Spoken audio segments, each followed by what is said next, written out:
Hello అందరికి welcome to LG entertainment. Power star Pawan Kalyan హీరోగా దర్శకుడు హరీష్ శంకర్ తెరకెక్కిస్తున్న యాక్షన్ ఎంటర్టైనర్ చిత్రం ఉస్తాద్ భగత్ సింగ్ పై అభిమానుల్లో భారీ అంచనాలు నెలకొన్నాయి. గబ్బర్ సింగ్ తర్వాత పవన్ కళ్యాణ్ మరియు హరీష్ శంకర్ కాంబినేషన్ లో వస్తున్న ఈ సినిమా ఉగాది కానుకగా ఈ నెల 19న ప్రేక్షకుల ముందుకు రానుంది. ఈ సందర్భంగా హైదరాబాద్ లోని యూసఫ్ గూడ పోలీస్ గ్రౌండ్స్ చిత్ర బృందం ఘనంగా ప్రీ రిలీజ్ ఈవెంట్ నిర్వహించింది. ఈ కార్యక్రమంలో యాంకర్ సుమా కనకాల పవన్ కళ్యాణ్ తో చిట్ చాట్ నిర్వహించారు.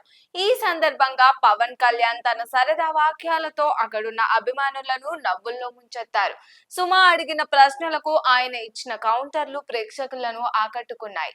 సుమా మాట్లాడుతూ అప్పట్లో మీ ఫ్యాషన్ బైక్స్ అన్నారు, ఇప్పుడు మీ ఫ్యాషన్ ఏంటి సార్ అని ప్రశ్నించగా పవన్ కళ్యాణ్ నవ్వుతూ అప్పట్లో అంటే 1940ల లేక 60ల కాలమా అంటూ సరదాగా ప్రశ్నించారు.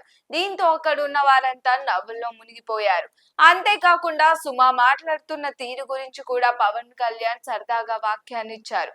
మీరు మాట్లాడుతున్న తీరు చూస్తే నేను 1950లో వచ్చిన శ్రీ 420 సినిమాలో రాజ్ కపూర్ తో కలిసి నటించినట్టు అనిపిస్తుంది. తిప్పి కొడితే మొన్ననే సినిమాలు చేసినట్టు ఉంది.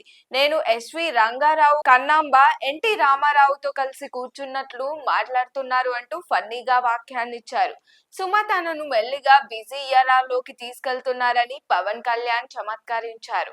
తాను రెగ్యులర్ గా సినిమాలు చేయకపోవడం వల్ల తనను వెనక్కి నెట్టేయడం సరికాదని కూడా సరదాగా చెప్పారు. ఈ మధ్యనే ఓజీ సినిమా వచ్చింది కదా, అయినా నన్ను పాతకాలం నటుడిలా చూపిస్తున్నారు అంటూ నవ్వించారు. తర్వాత తన ప్రసంగంలో కూడా పవన్ కళ్యాణ్ ఇదే విషయాన్ని మరోసారి ప్రస్తావిస్తూ ప్రేక్షకులను అలరించారు. ఇందాక సుమా గారు చెప్పినట్టే చాలా దశాబ్దాల క్రితం, కొన్ని శతాబ్దాల క్రితం నేను సినిమాలు చేస్తున్నప్పుడు ఆ రోజు మర్చిపోయిన నా భావనను ఈ సినిమాలో హరీష్ శంకర్ తిరిగి గుర్తు చేస్తారు అంటూ చమత్కరించారు.